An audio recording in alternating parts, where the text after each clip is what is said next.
Hopefully you can hear me just fine. Hopefully you can see me. I am assuming Slobs was able to resume the stream. It said it could, but I kind of doubt that that was possible. So anyway, if I'm picking back up fresh, apologies for the technical issues. Streamlabs, while very user-friendly, has its quirks, and I'm always kind of fighting with it to just make it through. So that's why I started early today. When I'm streaming from a PC, it actually does become rather difficult to, well, in all honesty, it becomes rather difficult to maintain because Streamlabs kind of takes a shit. So wanted to make sure we were still working and traversing well. We're still installing from Disk 2 MTW Gold Edition. Again, reason it's Gold Edition, it's a later release, which did include the expansion Viking Invasion. Again, that's my favorite version of the game. Terrific expansion, limited map, but really the gameplay is very cool. So before we get started here, because after the full game installation, we'll have to install the Blind King of Bohemia SuperMod. Now this one is actually a mod for the game that I got from a history teacher of mine in high school, where I took one of his classes, and this was our final, was to basically build an empire, and we were graded on how far we could establish the empire, whether we won the game or just built it to a certain point. But it was using this mod, and the reason why this mod was utilized is because this is much more historically accurate. So he burnt me a copy back in high school because I loved it. I bought the game because I loved that class. I love ancient medieval history, and one of my best teachers I've ever had, and I've had many throughout the many years of school I had, and that was, of course, Paris Cooley. Shout out to him, friend of mine. Very wonderful teacher, actually recently retired. I think he's gone back to like part-time teaching or coaching, but excellent coach, excellent teacher. A little bit bummed he's retired. I wish maybe he was about 10, 20 years younger. He could teach my kids when they hit high school. I'm hoping that someday they'll have the same appreciation of technology and history that I do. Otherwise, I'm going to have a basement full of crap for them to get rid of when I die, which, c'est la vie. But you may notice from my previous live streams, I've changed up the background some. It's still a bit of a work in progress, but if you haven't already, head over to my podcast channel page here. I am 1/3 of Digital Escape Productions. Myself, a fellow by the name of Lord Uther, who you can find here on YouTube as well, and Two Cows Gaming's John Cow. Two Cows Gaming, of course, available on YouTube, Facebook, and Twitch. We all are streamers. We got together and started a podcast a little over a year ago. Just recorded our 50th episode. I also have 2 other podcasts on that same channel. The Warp Core podcast, which is a Star Trek exclusive podcast. That's all we talk about is all things Star Trek, which is a huge universe. So plenty of stuff to talk there. And then the Meltoff podcast, which is where my wife and I talk about our weight loss journeys. If you're into that, want to get to know us a little bit more personally, that's a great show to take a listen to. And then we do some other fun shorts and stuff on that channel too. Again, that's Digital Escape Podcast here on YouTube, or digitalescapepod.com. That's our website. You can head on over there. That's like a real great hub to all of the stuff that we put out. The Herbs and Master stuff on this channel is exclusive to this channel, so I'd highly recommend subscribing to both. Because they do not cross-communicate here in YouTube, and they don't cross-communicate to the website. But you can follow me on Facebook and Instagram. I don't use Instagram very much. I'm more active posting on Facebook, but I actually respond to messages on Instagram when I get them. A guy named Zach sent me some photos of his PCs he's got cooking in his lab, basically, and they're very cool, retro stuff. Love seeing that. If you've got something you want to show off, I'd be happy to see it. Who knows? Maybe I'll do a post on the page here for you. So, like I said, I'm not super active on Instagram, but you can interact with me. The messages are hidden, so I might not see it right away, so don't feel like I'm ignoring you. Again, I just don't use it much, but I get notifications like a couple of times a week that I have a message on there I haven't read, and then I have to find it, but I will get back to you, I promise. There's only like 320 some odd of you right now, so this is a great time to get in, like ground level. If you want to establish that relationship with like a hopefully up and coming YouTuber, I'm your guy. I'd love to see what you got for PC tech. I'm pretty amateur. I think a lot of you have probably seen that in my repair videos, maybe some of my just videos in general. Um, I know quite a bit about older computers, but there's a certain era I know a lot of, and anything before and anything after, I'm pretty like still in the woods a bit. So you can learn right along with me if you're not, an expert in everything. And if you are, I am always interested to hear in your story, or what knowledge you may need to bestow upon me so I'm not looking like an idiot. But definitely, drop that stuff in the comments. I like to respond to every single comment I get. I really appreciate that because I learn a lot from you guys. Hopefully you learn something from me too. That's why in my videos I like to include, like on this Optiplex, how to backdoor in. On some of these Dells especially, they can all be a little bit funky with how they reboot and how you might have to get into the back doors. And I make mistakes. I kind of forget how to do it, and then I sort of remember. So you can kind of see that, so you can avoid those sort of rookie errors, and maybe do it a little faster if you're out dumpster diving or at a recycler. What I will say is getting hooked up with a local recycler is always your best bet if you're looking for retro tech. I was fortunate enough to find somebody in my area who's basically got an overstock of stuff. They're kind of a small operation, but they take in a lot from the local area because they don't charge much, or actually for most of them, they don't charge anything. And it's just a side hustle for him. Real nice guy. Certainly works with a lot of local artisans who, harvest TVs, especially tube TVs like these behind me, and build cool stuff out of the CRTs. Just a lot of cool stuff going on. And I happen to be the first computer guy who said, hey, I'll help you clear this place out of your old PCs and components if you don't mind, for a few bucks here or there. And then, relationships can be made real easy when you're not afraid to approach people. Or I cold called the guy. So sometimes that's a little uncomfortable, but turned out to be really great. And I've found some awesome stuff.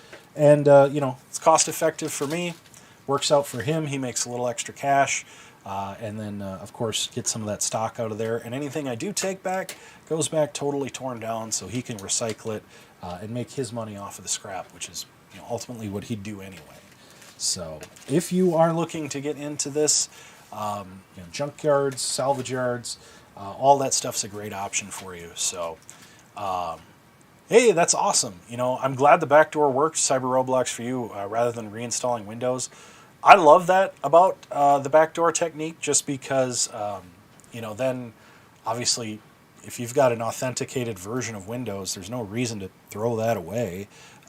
If you found a PC that maybe had, Windows 7, but was Windows 10 capable, or maybe even 11 capable, which is not unheard of, maybe that's a PC you just turn into your low-end gaming machine or your low-end server, or whatever. I mean, there's so much utility in some of these old computers that, I don't have a ton of uses for them. I don't really need a file server, but I don't know, this YouTube thing keeps going. I may have to have a file server for some of my graphics or my ad drops if I ever do them, or, you name it, who knows. So, lots of great stuff can be done with these. Reducing, reusing, recycling, that's big for me, man. There's so much great technology out there that just kind of gets wasted because folks either don't know how to use it, or they kind of go out and buy the latest and greatest. They don't need it, which is totally fine. I certainly replaced my TV 2 years ago.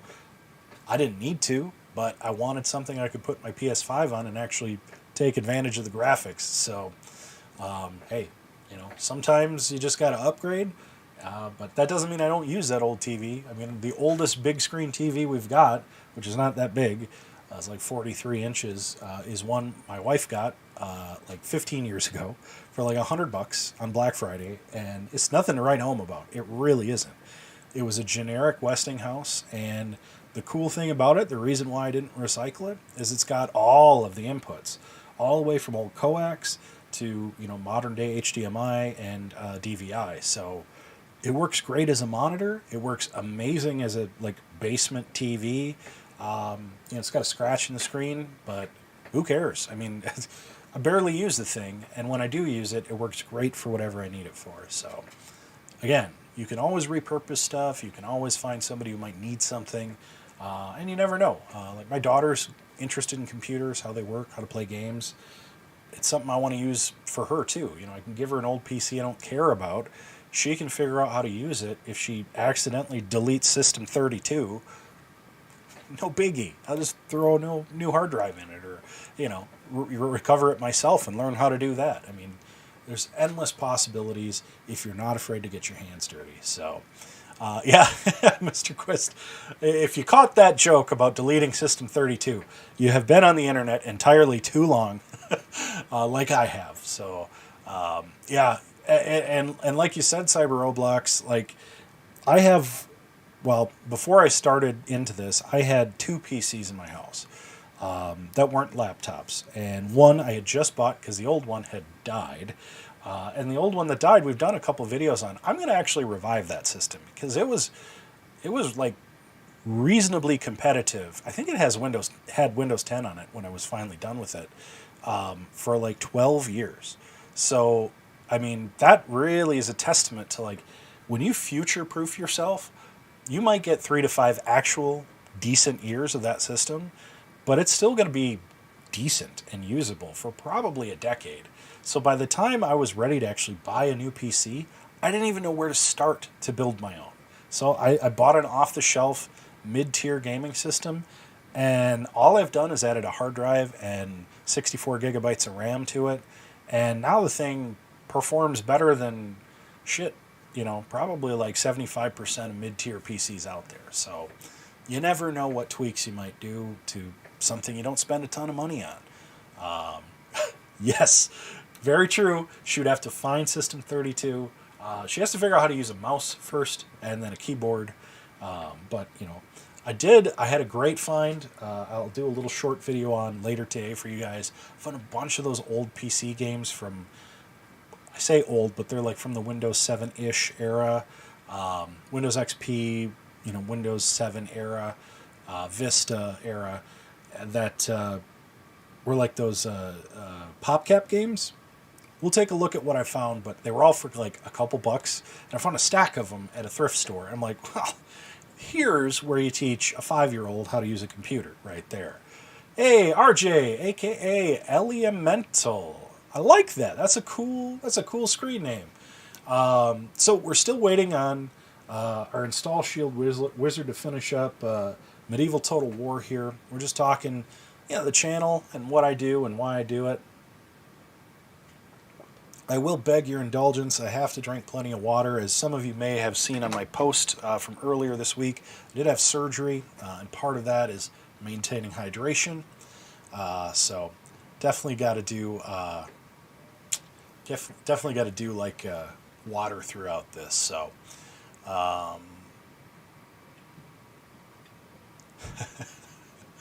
yeah, I will let you know if I need anything from Google Drive, Cyber Roblox. I appreciate that. Hey, and if you didn't notice, the banner for today's show, that was a Cyber Roblox banner, I believe, unless it got deleted when Streamlabs took a dive on me. So, GameSpy Arcade, no, because I don't think that's serviced anymore. Yep, we're going to create our shortcut, and we will go ahead and restart this. Now, just an update on this GX280. I have not gone through and deleted out old users or old content yet. This is like an old church like computer that was, it must have been in like a common area. So there's nothing on here but like some of their software and some of the stuff they used to tweak their system. So there's nothing here nefarious. One thing I always love to say is when I go to these recyclers, my goal is not to find somebody's personal information. I'm not a pirate. Well, anymore. I used to be a LimeWire guy. I'm sure many of us were. But definitely I am these days just straight up looking to save old tech. And I clean it up. I remove all personal information from it. I make sure to overwrite anything so that, you know, Nobody's coming in here and seizing anybody's identities off these systems. Almost all of them do not get reconnected to the internet, because honestly, there's no reason to. I have Urza's Tower is now running my second, basically good PC. That's where my wife does her streaming from for her podcasts, and honestly, I just don't need more internet capable machines right now. So, just want to send that out there as a disclaimer. This community of retro PC people, if there is one code of honor we have, it's we're not out to like steal identities or black market stuff. For us, this is purely just a technological interest or hobby. Would I love to make money as a YouTuber? For sure, you betcha. But, in all honesty, my opinion, I don't need your tax info. I've found a couple of computers that weren't wiped that had tax info on it. And in all honesty, I don't give a shit. I hit delete before I even open it. I have no curiosity whatsoever. So if you're out there dumpster diving and you come across it, please do the right thing and clean that off. Right, it's better to just wipe a hard drive than regret you may have seen something you shouldn't later. You never know when the mafia tosses a computer. Now, that's an extreme example, but you never know what kind of trouble you could potentially get into. So that's why normally I try and clean these up before I reuse them. With the exception of Bob, because I thought Bob was a great name for a computer, and you will notice I've retired Bob for this stream. Bob was also a piece of shit. No offense to Bob. That Dell case is gorgeous. I love the white.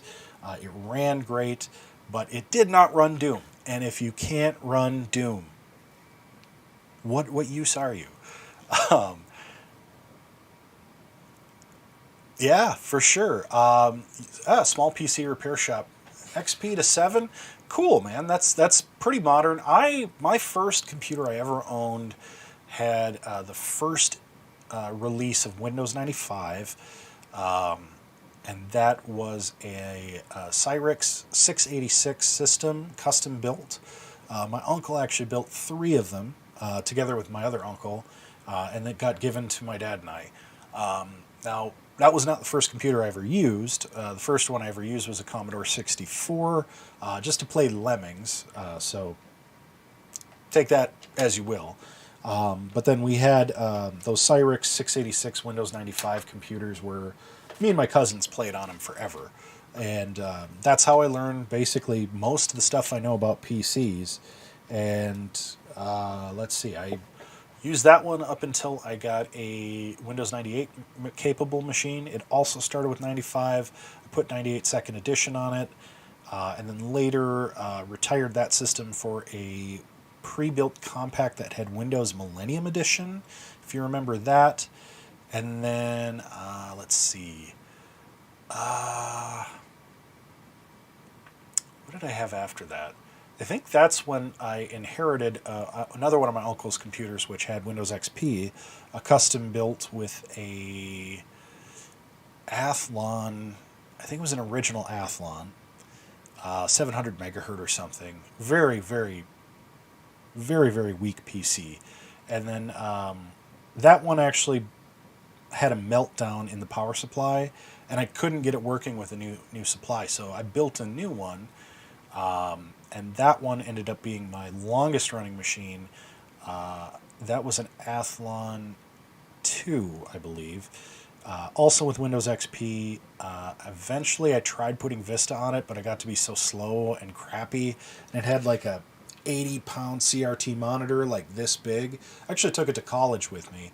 And that's when I built the custom rig, which you can find in my videos. That was an Athlon 64, or was it a Phenom? I don't remember. It's been a while. And that had a socket AM2 Plus, DDR2 RAM, and what did that start with? I think I ran Vista on that first, then Windows 7, then I upgraded to Windows 8, 8.1, and then I think I put 10 on it just before it finally took a nosedive and didn't wake up again. So, yeah, Cyrix, doesn't that take you back? It's a name you don't hear much.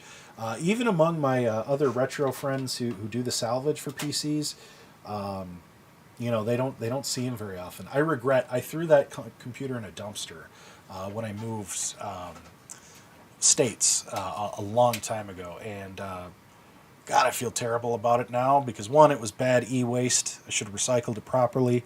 And two, I would love to have it now. It would have been great. It had Doom 2, Lego Island, and all the games I used to love on it. The Sims, and I just shit-canned it. I feel bad about it. It had a super powerful 1,200 megabyte hard drive, if that takes you back.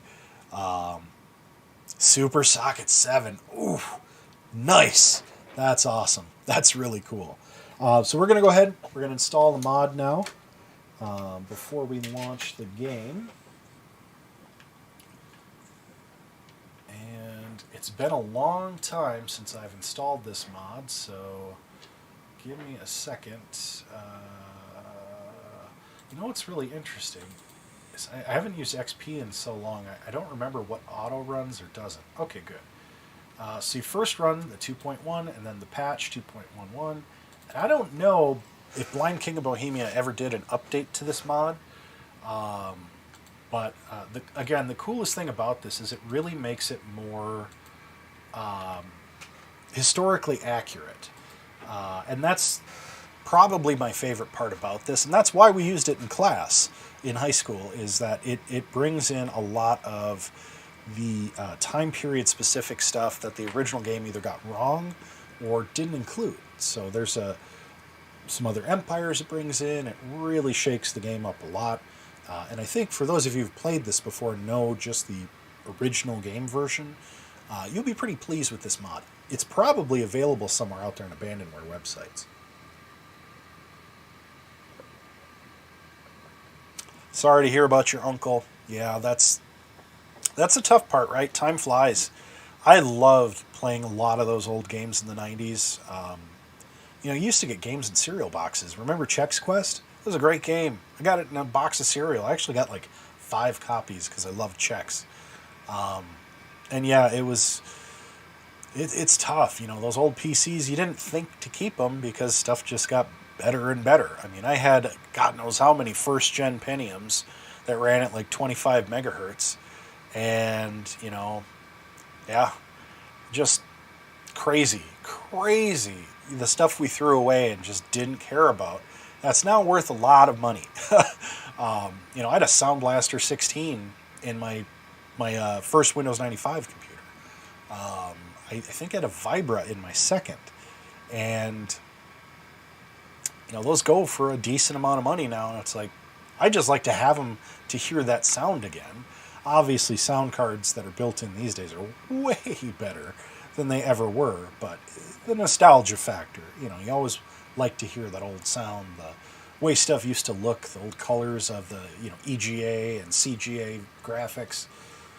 Some of that monochrome stuff is still really cool too. I mean, I've got the VIC-20 right over here. I fire that up all the time just for some of that stuff. So, yeah, Shogun Total War, great game as well. I never really got into it as much as this one, but I loved it. Man, 486s, those are so tough to come by. I don't know why. I've got a bunch of them right now. I actually got a bunch of 386s too. And that's one of the upcoming videos I want to do. I want to build a 386 system out of one of those motherboards that I got in that big box of boards, if you watch that video. Yeah, it just, no matter how old it is, it never really gets old. That's why I still have VHS tapes. I mean, even the fidelity of those crappy things, after all these years, some of it's really good. And if you store them properly, they last a very long time. Unfortunately, some of mine weren't stored properly, and now they don't play so good. But I didn't lose very many of them. The only VHS I have that does not work at all is a copy of Hook with Robin Williams, which was my favorite movie when I was really little. And I watched it probably 1,000 times, and now the tape just is static. Everything's degraded on it. It was not stored well. Probably got too hot, too cold, you name it. And now just kaput. But Yep, yep. I've actually got a VCR and an old standalone DVD player here on my main computer setup. You guys can't see it, but it's a VCR Plus actually, so it has some more features than your standard VCR. But I have a few VCRs, and yeah, most of them are in really good shape. It's amazing the stuff I found at the recycler that's just pristine. I got my daughter a VCR TV combo for her room, just a little 12-inch one. It was made in '06. It was a very late model, and honestly, it doesn't have a scratch on it. It's super clean, aside from a little dust on it. Once I cleaned it up, it looks brand new. And she loves the thing. We bought her a whole bunch of Disney movies at a thrift store. You know, you spend $10, you get a stack of like 20 VHS tapes these days. And I mean, she watches them all the time and loves those old movies. She's very into that stuff. It's just cool to share that. So, again, you know, not to encourage hoarding, as I'm often accused of by my wife, all with love. But, you know, save the stuff, you know, and if you don't have the space for it but don't want to see it go to waste, there's a huge community out there. We do pay good money for these things. Like, you know, I'm not paying top dollar for stuff, I'll be honest. But if it's something that's like you're either going to throw it away or, you know, get a few bucks for, I do cut fair deals. I pay my recycler guy a decent amount of money for what I get. So, yep, that's very true. Those old 486s are just, man, it's not good. And the problem is like, that's why I don't take most of these machines online. You go online for 5 seconds. You go to one website and you're compromised. You know, you might as well. Good thing, I mean, they're wiped. There's no info on these things for them to find or get. But, you know, they get into one computer. If it's on your network, it's not a far bridge to cross. So, and yeah, gold, people eat that stuff up. There's not a ton of gold in those machines. It used to be a lot more. I mean, way back, which is why 486 and earlier are desirable. But I'm going to be honest with you, with the amount of labor it takes to strip out gold or any of the other precious metals, my recycler guy does it, and you're earning about 60 cents an hour, basically, that you have to put into it. And to fully tear down a computer to the point where a metal recycler will pay you for it, it's like 2 hours, 3 hours. So you figure in 3 hours' time, you're maybe making like $2 or $3. I do have a Pentium Pro system. I was ecstatic to find that. But, you know, I mean, you're making a couple bucks on some scrap. You know, I walk in there and I pay, you know, $3, $4, $5 per machine. He's making good. I'm making good, I feel. So, you know, I have a couple 486s. I have a bunch of 486 processors. Finding the motherboards is my challenge right now. But, yeah, so the one thing about this mod, to kind of get back to the stream purpose, is it does take a long time to install. Even on a more powerful machine. I mean, this is a P4 with hyperthreading. It's pretty good. Even on a more powerful machine, it's a big mod because it really does kind of rewrite most of the game. Again, to make it more historically accurate, and I think, personally, like, more fun to play. So, you know, if you are in the retro market and you have a system or find a system that can play this, and you want to go out and find this, I'm sure it's online somewhere.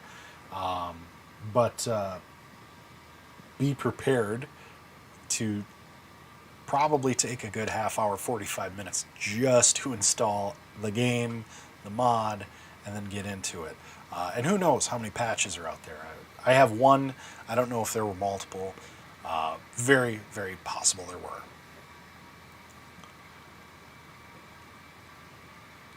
Oh, yeah. That's a great question, RJ.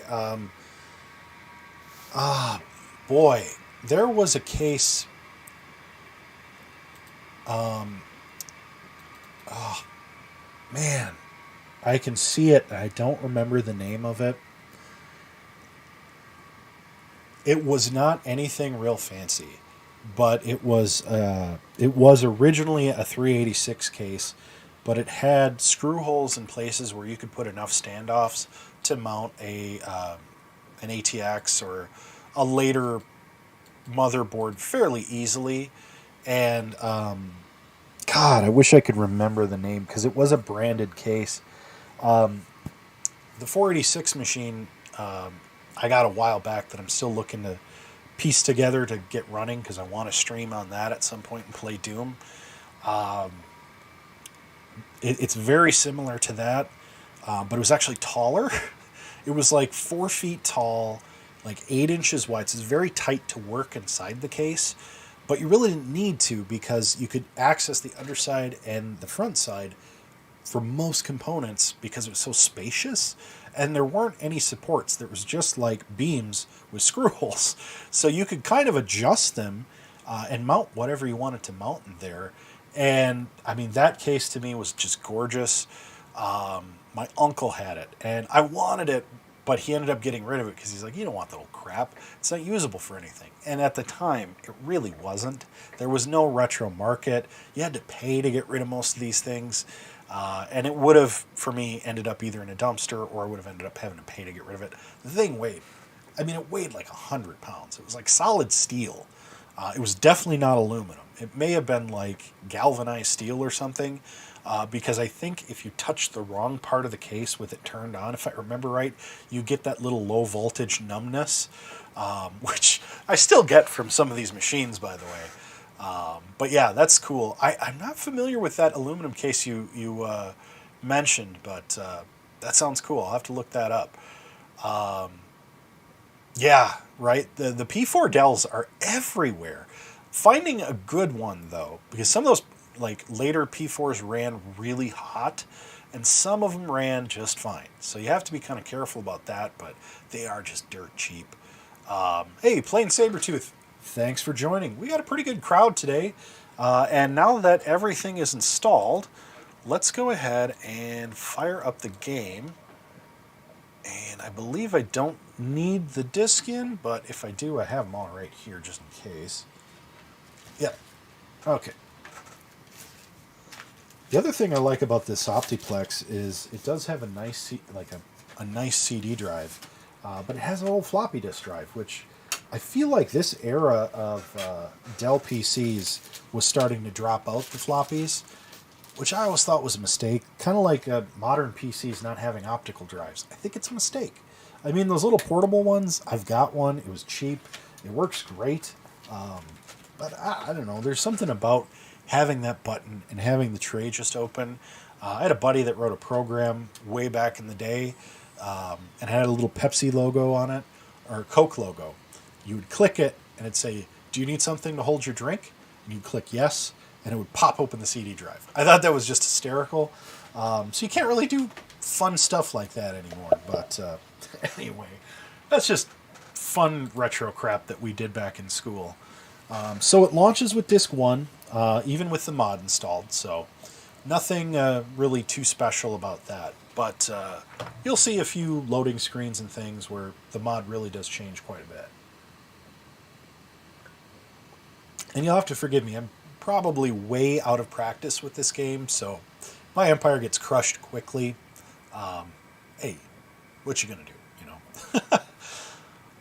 So hopefully you guys can hear the game audio.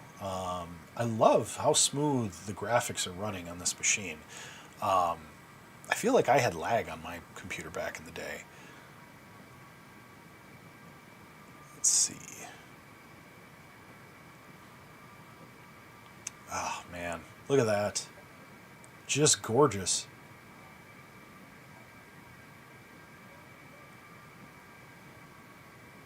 Oh, a dual Pentium 3. Nice. Very cool. Nice. A modded Optiplex 755. That sounds fun. I have a dual Xeon tower that I got at the recycler a long time ago now. And I've just not figured out what I want to do with it. But, yeah, that's something on my radar, too. Boy, I gotta say, this is probably the smoothest I've seen this animation run. And this is all just standard Dell Optiplex hardware. This is not, there's no graphics card in here.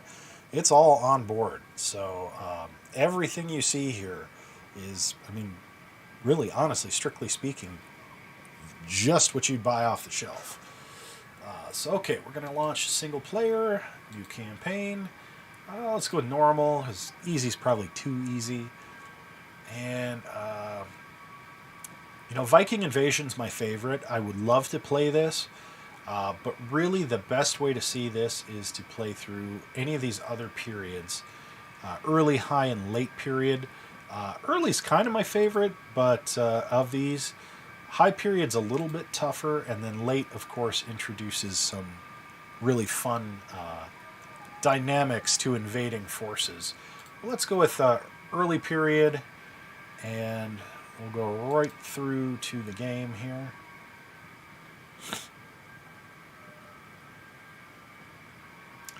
Now, you'll notice that some of these were not featured in the original game. I believe the Almohads were not. The Aragonese, I believe, were not. The Byzantines were, the Danes, I believe the Egyptians were, the English, French, Germans, Hungarians, Italians. I want to say the Polish were not. I think the Sicilians were, but it adds a few, basically. It's tough because no matter where you start, there's advantages and disadvantages. Wow, that's a really nice build, Sabretooth. Cool. I personally like starting as the Byzantines because it's easy. Just one thing to remember is as you progress in this campaign, right here is where your Mongol hordes pop up. So, but we're going to go ahead and start with the Byzantines because, honestly, it's been a while. I don't think I could conquer the world as the English right now. It gets to be really tough. Plus, you have to worry about the Pope. And be honest, I piss off the Pope all the time. So, now, again, I am not one to do a lot of battles. It's just not been my thing. Now, classic enemies are, of course, going to be kind of there. Here we've got a really nice opportunity with, some unoccupied territory and or territories that may have recently revolted. Serbia, Wallachia. I like to get those where I can. The problem is, right now, we have really no sea presence, so everything we do, we have to move by land. I like to try and do subterfuge where I can. Moldavia is a great territory to take and work your way towards Crimea. Very, very fun area to capture because it can be very useful. Looks like we're starting with the princess. Constantinople, that's where I like to raise as much of my army as possible. And honestly, we're just going to start pumping out ships here. I don't need to do a whole lot there. And to be honest with you, really, we just want to try and do what we can to strengthen things up. Let's see. Watchtowers for sure. I like to do the quick stuff. It can get us a nice boost. Trading posts are great. Town watch.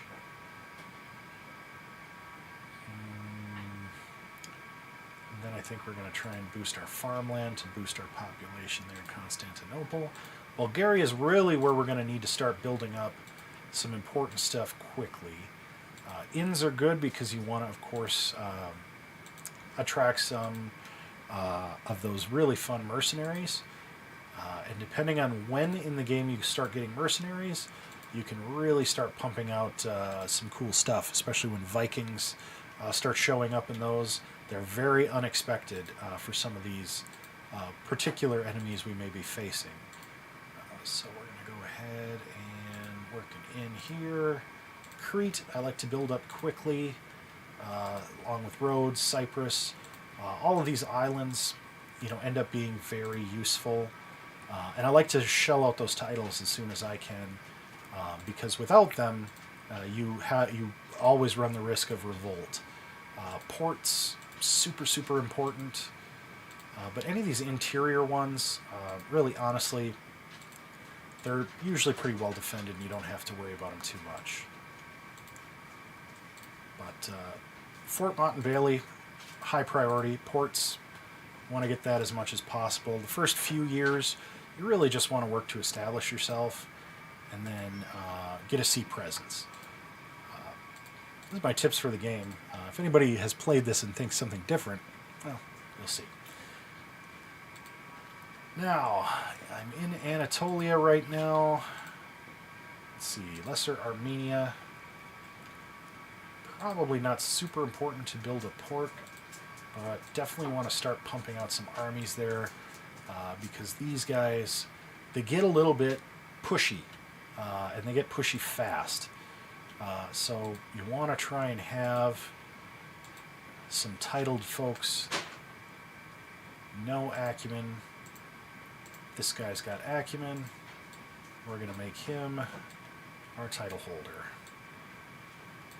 That's just going to fortify that.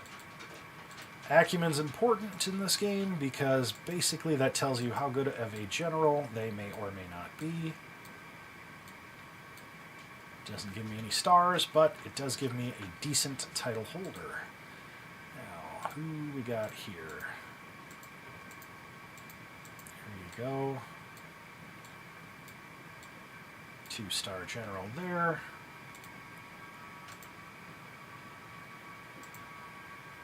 Alright, so give him a title. Who do I got with me? 4, 2. Alright. It's good to do this right away. It's not always your best route, but it does give you some opportunity to promote people quickly and build some loyalty. Loyalty is huge in this game. If your men aren't loyal, they will become greys and revolt. And that's kind of the last thing we want to do. Now, Lupicenia. I would love to make some allies. Let's send her to Venice.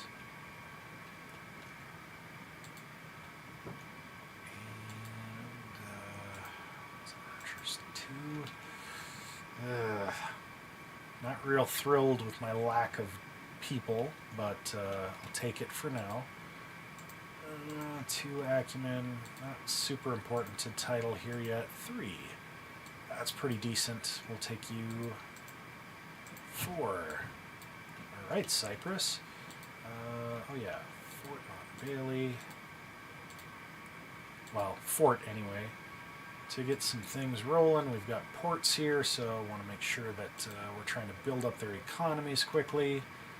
The Sicilians, they're probably going to want Naples pretty soon.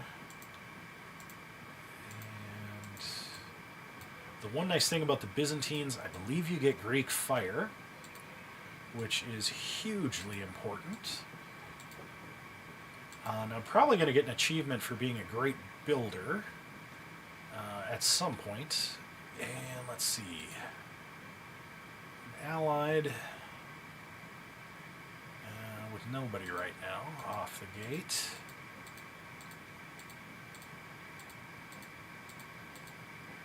So I gotta watch out for the Turks.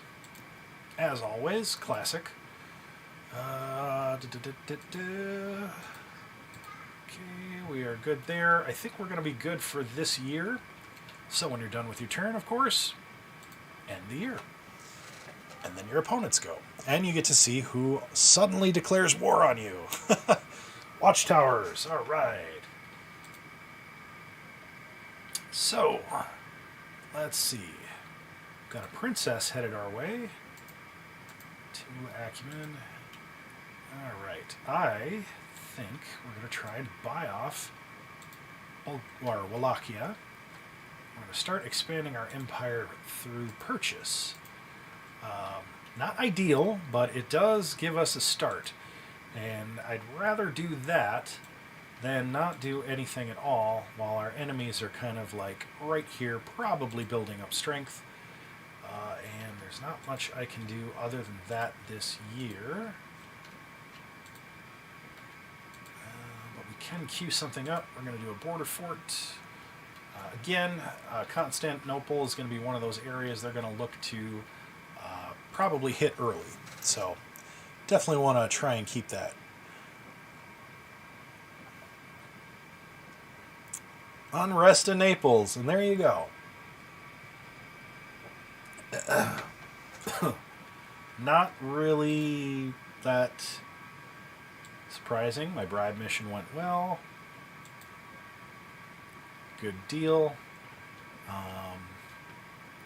So, we had 160 versus my slim 112.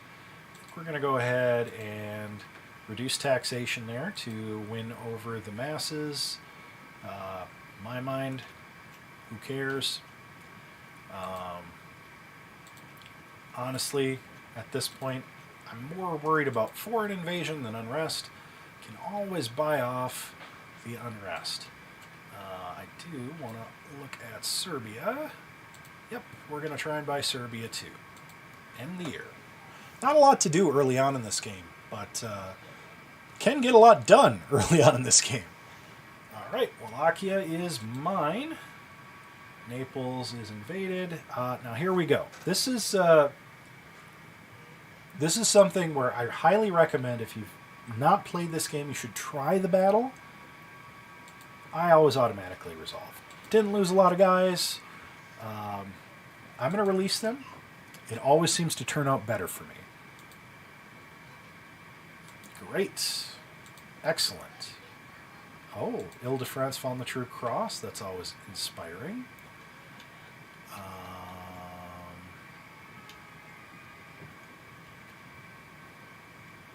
Looks like my guy there is moving along.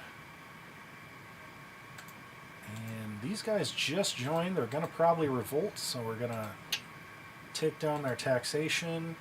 One thing you can do to avoid like a revolt is either move extra army in or promote somebody there to a general. At this point, I don't feel good about promoting their local guy because he's just not very good. How is Greece doing? Greece is fine. We're good there. We are going to crank up Constantinople's taxes here just because we need to. I'm going to hold steady on Naples. Once we get a building there, they'll turn around. How about Crete? Crete is doing fine. These two, we're going to go ahead and promote him just to inspire some more loyalty. Had the reverse effect, so we're going to crank down. I'm just going to cut taxes a little bit here. Chance of rebellion is pretty low, but I'm a big fan of trying to keep loyalty pretty steady. Oh, cool. Nice find, Cyber Roblox. That's awesome. Let's see. We can probably start taxing Trebizond a little bit more, but we don't want to go too crazy. And Georgia will start taxing a little higher. We have some heretical presence out there, which is not ideal, but that's okay. I don't feel good about promoting him yet. Still waiting to buy Serbia. I think at this point we're just going to have to take our chances. And we got princesses moving through. I haven't had any proposals yet. Naples again. All right. Probably because of that bishop. Yep, we're going to offer the advised amount. Ah, Prince. Wonderful. Port completed. Fort completed. Excellent. All this building, this is going to raise loyalty. I'm now known as a builder, and my son is a secret blackmailer. Well, I mean, what are you going to do? So there's no port here. So let's see.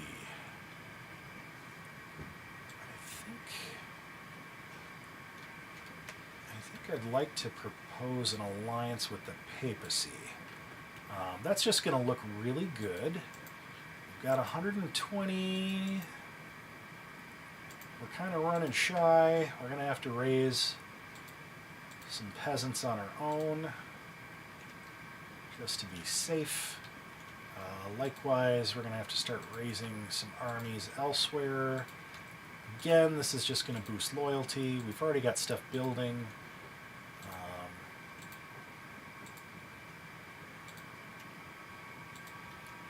Alright. Anatolia, a 7-star Prince General. Wow! I mean, that's inspiring. We're going to send him...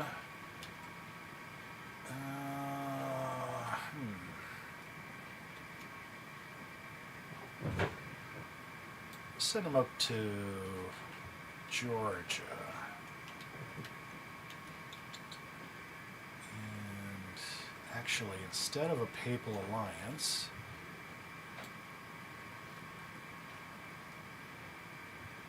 we're going to cancel that and bribe the Moldavians into joining us. Bulgaria is a little bit more on our side. That's good. Still a little low up here. Alright, we're gonna take a chance. Alright, cool. We'll keep it very low. We made a local, a title holder. That's good. Gonna raise some Slav warriors. I have to say they are some of the best early units you can make. And we're gonna give this guy a title. That is good for us overall. Greece, we're going to bring you up a little bit with taxation, raise some peasants, and we're going to go ahead and give you a title too. It's going to help just keep things on the level. Alright, I think we're doing everything we need to do in most areas. Overall, at this point, I want to build some warm bodies. If nothing else, it just staves off our enemy's eventual attack. This guy's super loyal, but he's a terrible fighter. He needs to prove himself in combat before I build him up. Let's see. Get some peasants going there. And some peasants going there. Nothing else. You gotta spend a little to earn a little. I'm a little worried about Naples. The papacy's got it on their radar always, so. Alright. Thanks for joining, Mr. Quist. Take care in Denmark. I got a good friend out there. Certainly hope you have a great evening. Appreciate you joining the stream. Thank you. Again, thanks to everybody for joining today. I appreciate your time and being with me. Thanks for being a subscriber. We're actually around 320 some now on the channel. This is our 300 celebration. I like to do it every 100, so our next one will be at 400. And I think we'll play Doom on that big 486 I've got, because why not? So we've taken a province in Serbia there. Naples has been invaded. We have a larger force. We're going to go ahead and automatically resolve. We won again. And we're going to be merciful. The Germans are now the richest. Don't care. Getting our watchtowers in. That's always good. Perfect. Perfect. Wonderful. All right. So, next on my list here today, we've got to do something about this little rapscallion group that keeps cropping their head up. It looks like they're taking a year off, so that's a plus. We need to get a fort, port, gold mine, and a watchtower going, because that is the reason to take this territory. I love that that guy's got some good acumen right out the gate. We're going to give him a title. Didn't change our loyalties too much, and that is perfectly fine with me. These fellas are now up. We're going to go ahead and raise their taxes just a tad. It's not going to make anything or break anything, so that's good. Leave that there. Go ahead and channel that down to very high. Get some more people. here and beef up our army here. Again, this is mostly just to establish some local confidence, put them under the title general. If we get invaded for some reason, now we've got, you know, a snowball's chance against a minor invasion, minor incursion. Now, the trouble with raising some peasants is they tend to rebel. So you have to be kind of careful about how many peasants you decide to bring into your army. That being said, early on, you just need some warm bodies, and peasants are cheap. Now we've got a boat. So that's good. That's going to raise our income. We're going to send you to Georgia. Trebizond is still wonderful. We can hire some mercs. We're going to go ahead and hire all of them. Because that is well worth the cost. And we're going to give them all to this general here. Except, I think we're going to give those guys to that guy. All right, perfect. Now, no acumen. Very loyal. Loyal, crap for acumen.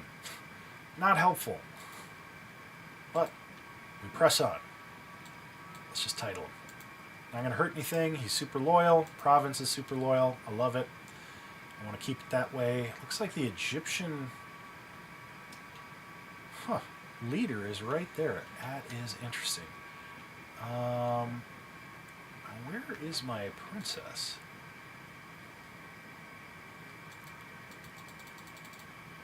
I don't really have any allies right now. My princess is in Venice.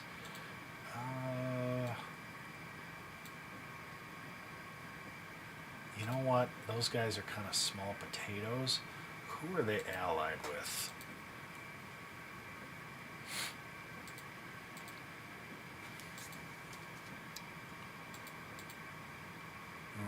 They kind of have some strong allies. I want them.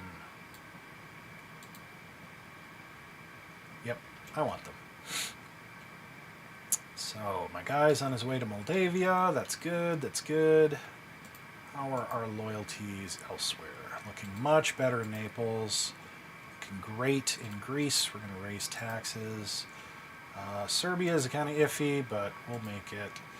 We're doing fine in Wallachia. We have got pretty good. Doing pretty good here. So I want to start building out some more Byzantine infantry after I build up some boats. Really the biggest thing early in this game, building economics. Honestly, it's the hardest thing to do in the whole game. But anyway, we'll just keep an eye on Serbia and Naples. They've kind of been our problem children, and we'll go from there. Okay, so we dropped. That's all right, because we should be getting a ship here. We can start moving from port to port. English sweats. Well, all right. Great. Well, that's fine. Adultery, no. All right, well, whatever. No big deal. With that, let's see about.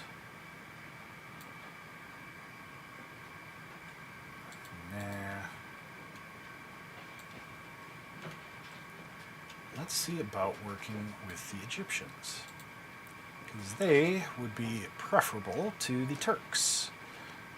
And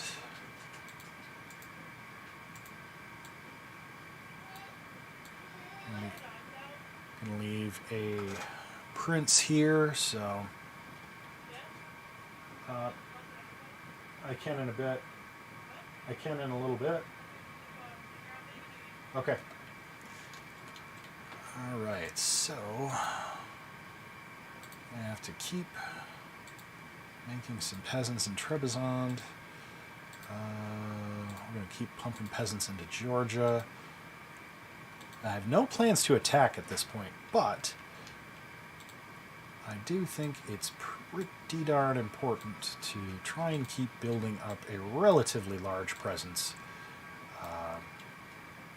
here. Now let's see, I want to get into the Black Sea, and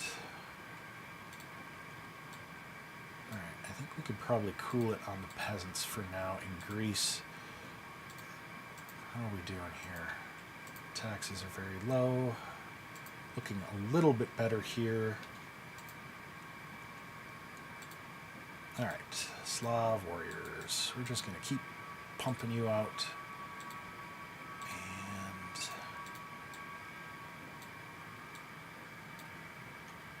Good presence there. Holding steady there. Looking good. Looking good.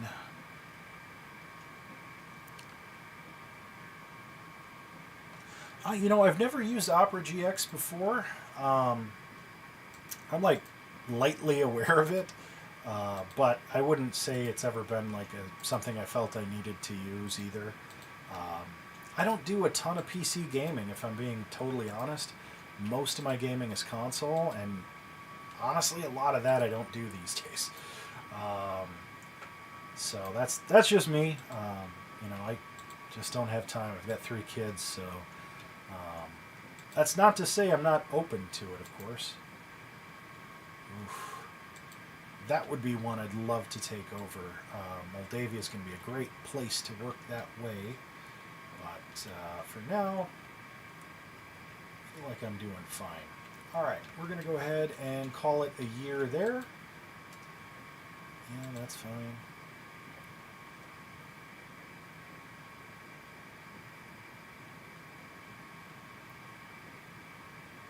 Good. Yeah, that's fine. Good, good, good, good, great, great. Novgorod, an alliance. I love it. I'll ally. And who are these guys? Not really anybody of consequence. They're not attacking, so that's a huge plus. Moldavia is definitely going to revolt if I try and tax them right away.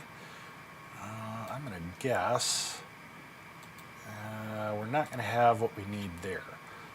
So let's try and propose an alliance. And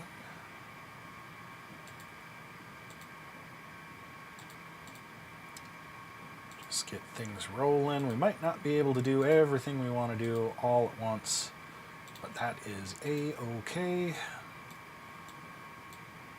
And we're just going to move some people into Wallachia to boost up our loyalty. Serbia still needs a little love. I think I can probably spare some peasants. We're going to hold steady there. Train up some more peasants.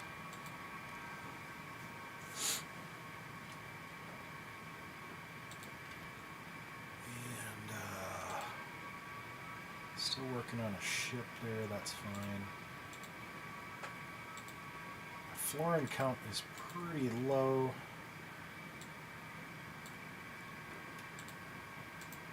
I just don't think we've got what it takes to take Khazar right now. And to be honest, I'd rather the Egyptians be our ally before we make a move on them. Good loyalty, great acumen. So if I lose my general, I know who's getting the build up there, but we're going to go ahead and pump up Lesser Armenia. They're extremely loyal, even though they just had a plague, which is nice. I think Anatolia's taxes are too high. I'll try and temper our expectations a bit because, honestly, I don't want to piss our people off too early in the game. I'm going to lower taxes in Greece. Boy, I really need to inspire some loyalty there. Need that port to finish big time. hope for the best in Moldavia. Let's see. Make the local guy. Loss of 1%. I'll take it.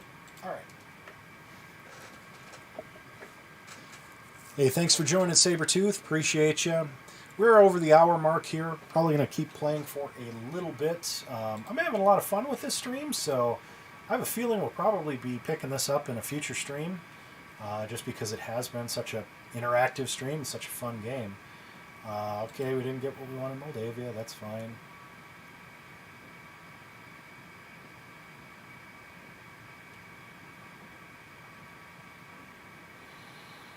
Oh.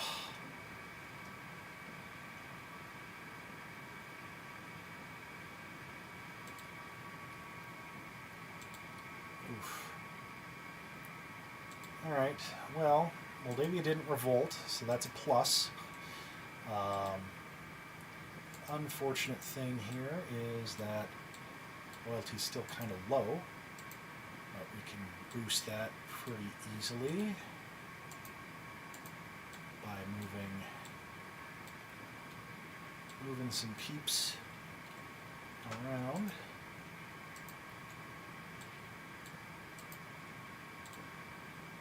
I'm going to have to raise taxes there. I hate to say it.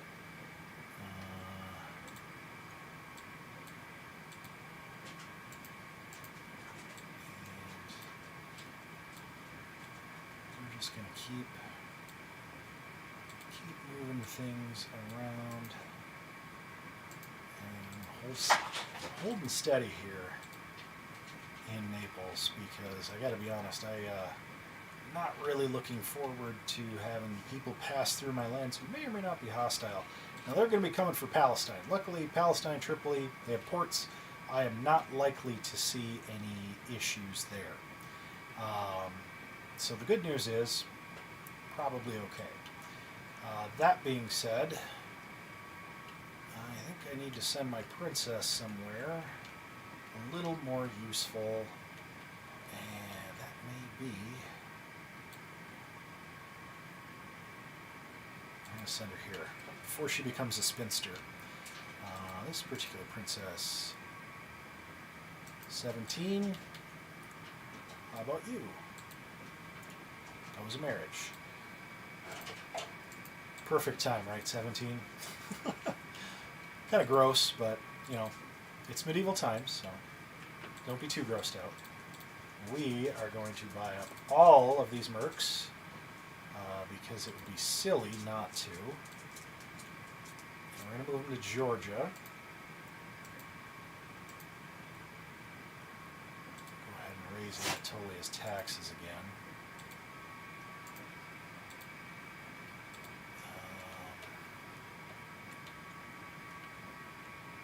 Let's see. For right now, we're probably going to continue to hold steady on what we're doing.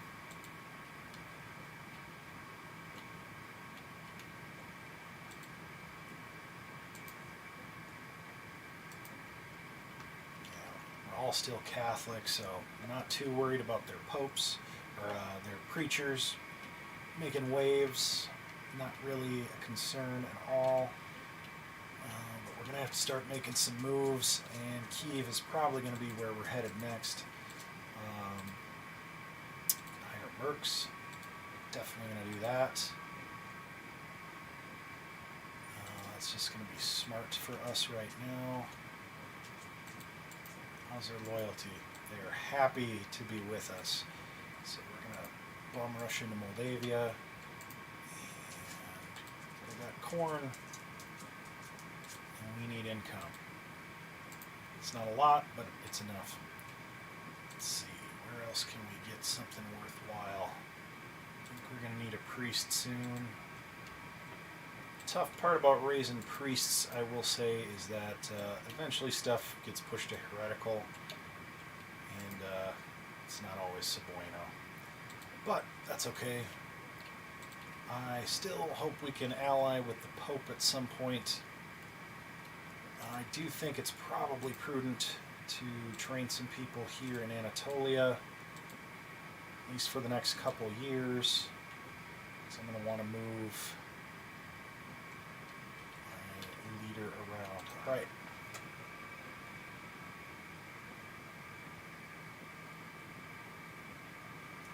A lot of subterfuge going on. Spanish, Germans amassing a lot of might. Yes, we got our port in Georgia. That's excellent. Peasant crusade.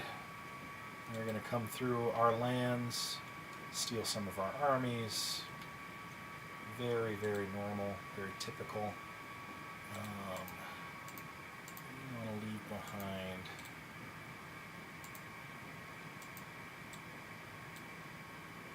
plenty in Georgia. And as we leave it behind, we're actually going to take taxes down. Because this gentleman right here, 359, and he's got a garrison of 118, so 470, a little light, if I do say so myself. But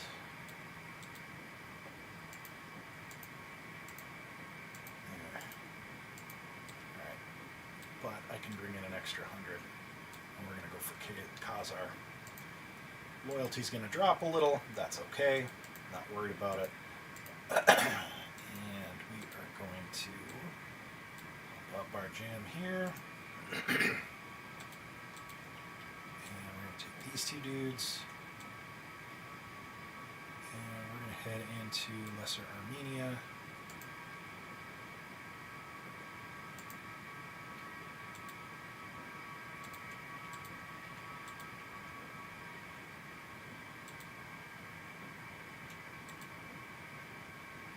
Some Slavic warriors here, great. Happy about that. There's Wallachia.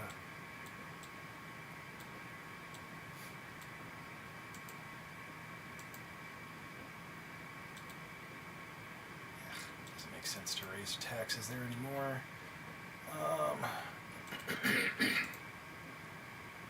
Wallachia is looking nice though. Probably tax them a little bit heavier. Maybe not that high. And I'd say we're good there, good there. Feeling much better about Serbia. At least taxed normally. We could start training up some Slav warriors. Just keep them coming. Greece. Feel fine about Greece.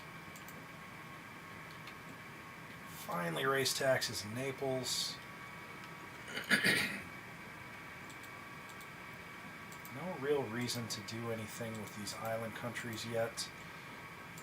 Roads, I'm going to take taxes down just a little bit. Yeah, not gaining much there or losing much, so feel good about that. Taxes are great here, so we're going to keep that there. Pretty good about that. Mercs, yes. That is what I am talking about. Worth every penny.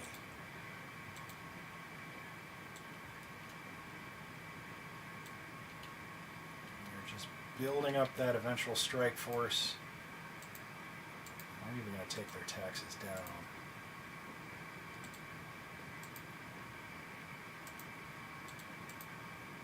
Alright, perfect. Let's see, where are my people right now? They're all on missions, so that's good. Really need this boat to get built because I need to expand my economic empire. Getting a little worried about the Turks. They've got quite the presence there, but not too worried about the rest of it.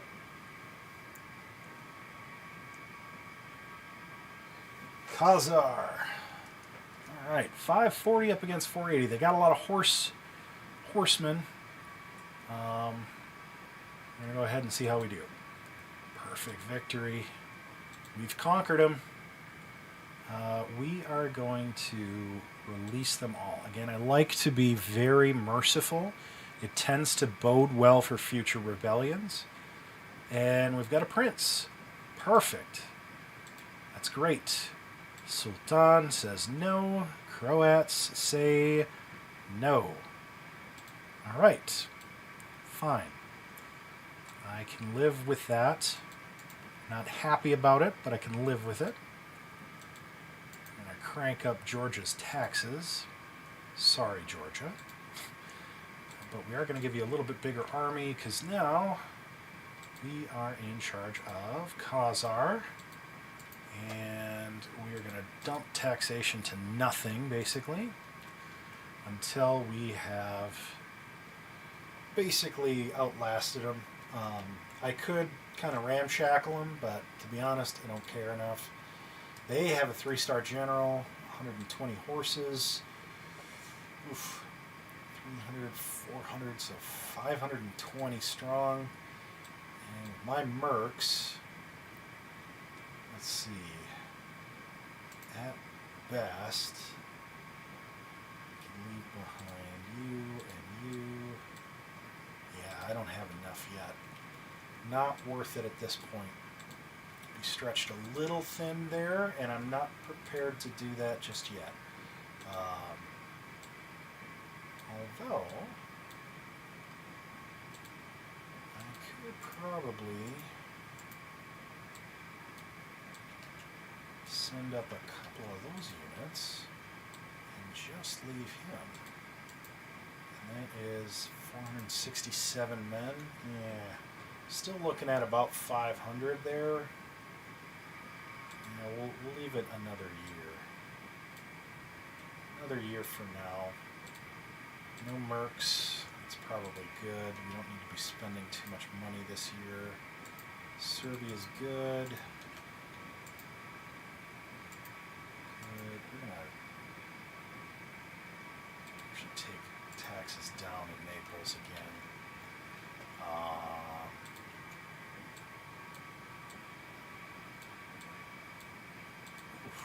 Another good general. Dang. Let's see. So, I think we're on a port, but we can't really get too far. Let's see about getting him to...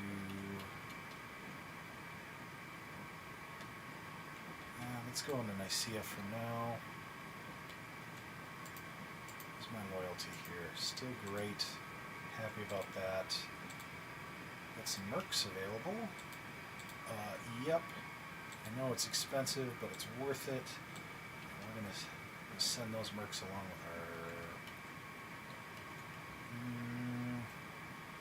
Nope, we're actually going to keep them right here.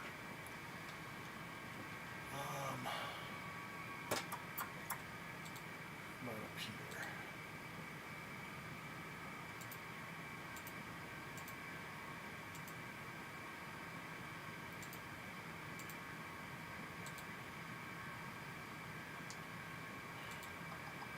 I think we're going to leave that for now.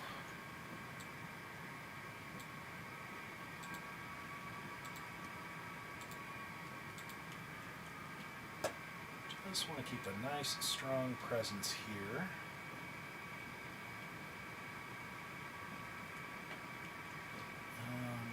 This princess, kind of want to make her useful.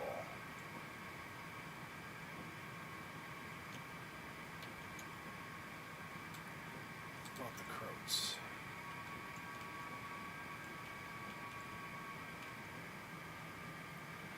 Polish. I think that's a perfect place to propose an alliance as I expand. And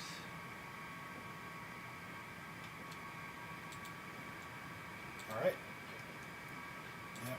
I'm low on funds, but that's okay. Expanding empires always are. And there's that attack. I knew it was coming. I knew it was coming. Trebizond invaded. Not real great victory. We lost a lot of guys. We have the biggest army, though.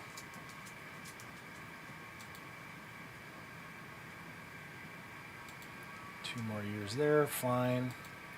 Great. Wonderful.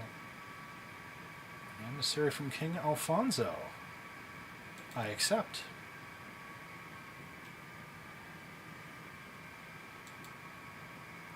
Wonderful. Wonderful. So, we're going to have some issues with these guys going forward. Here's where we start to raise some of our defenses in this area. We do not have a ton of money to work with. However, we've got a good prince. And we have a few extra units here and there that we can basically donate.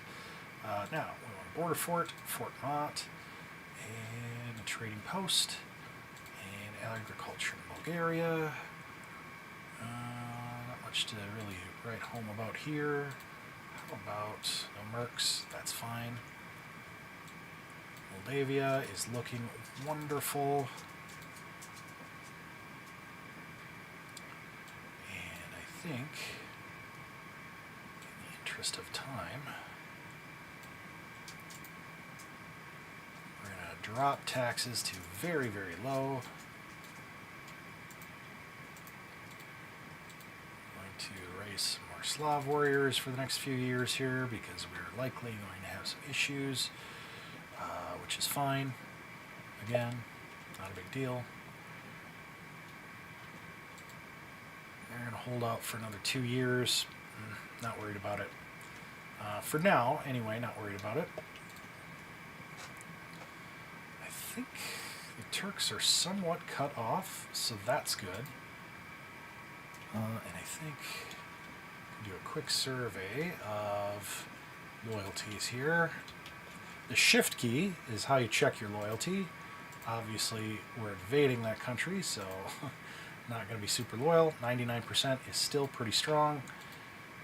And actually, I can probably spare some backfill to even that up. And we'll drop taxes just to be fair.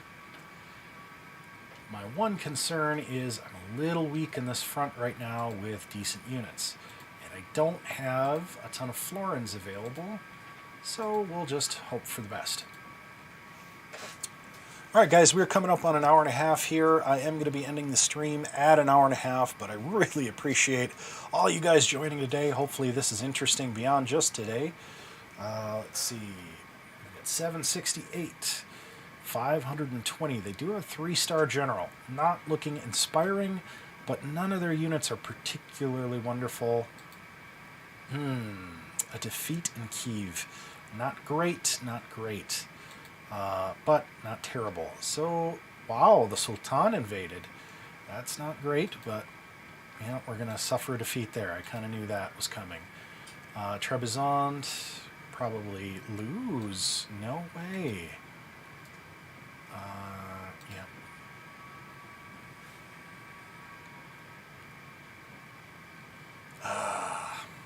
Not great. Might have to pull out a Khazar. Since we lost a couple of our very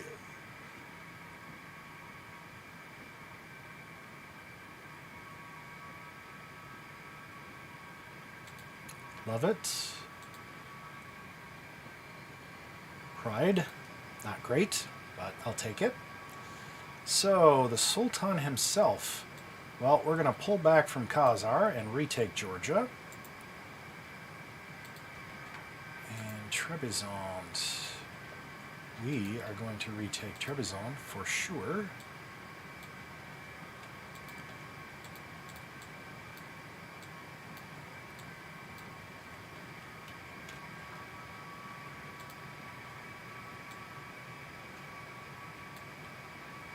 Do that with combined forces. Not ideal. Again, stretched a little thinner than I would like, but I kind of knew that this was going to happen.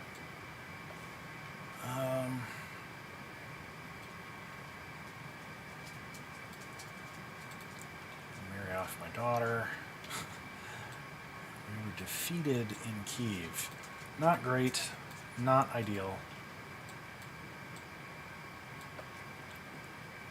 With that, perhaps it would be best. Nope, not going to be able to bribe them.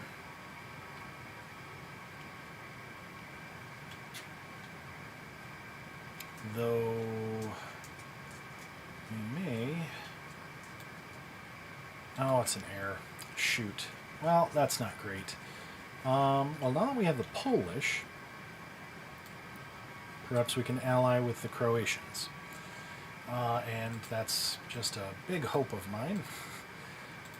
All right. Horse farmer. Keep... Actually, a town watch would make more sense. And a few things conclude. I think we have to abandon our ships and start focusing more on archers and, you know, important things. Hopefully that helps. All right, let's see how things resolve. This will probably be our last year. We'll assess the aftermath and make some decisions and save from there. We lost Khazar. Not concerned. Turkish retreated from Georgia. Turkish retreated from Trebizond.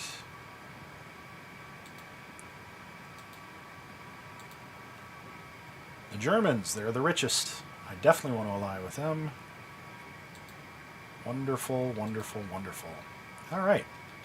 Well, I am still at war with these unfortunate souls. So we're going to start building again and start pumping up some forces, albeit slowly, of course. We're going to have to rebuild that port, which is not my favorite thing in the world to have to do. But no matter, we will get there eventually. We're going to just pop out at least 4 years worth of peasants here.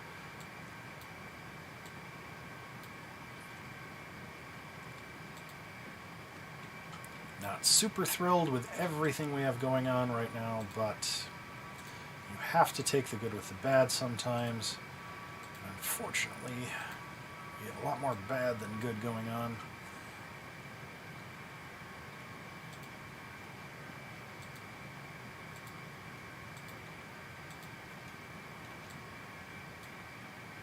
I just don't have a real sustainable force to take on these guys. They're down to 228.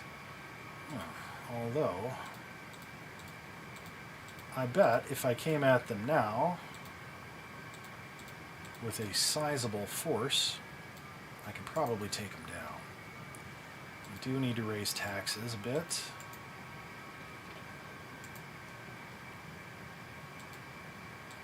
In these areas. Hate to say it, Naples, but I need a little more income than I'm getting. Alright, and up here we have a vacant title. And not a lot of acumen with this fella. A little bit better there.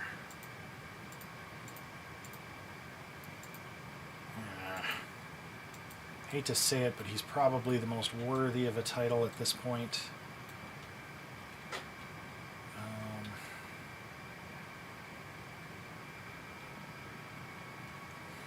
Rum might be kind of a challenge. 707, 80 guys in weight, plus he's got his kingpin boss right there. We're going to hold steady. I am a little worried about Anatolia, but if they invade, we can split some forces as needed. A little divide and conquer isn't ideal, but I'm just going to take the 36 peasants. They're not going to make any difference. All right, here we go.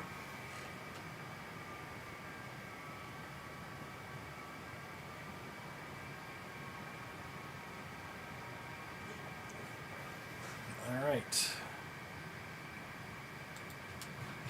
Nice victory. We needed that. Prince Osman, 828 going up against my emperor. Wow. We're going to execute them all. No mercy here. This is real war. The Croatians, they just don't want to be in alliance. Alright, so with that, pleased to report that Kyiv is now mine, and it's not looking good in Lesser Armenia. We're going to raise or lower taxes. We're definitely going to see some invasion type moves if we aren't careful. So we're going to keep the horses. We're going to leave just a few behind in Trebizond for now.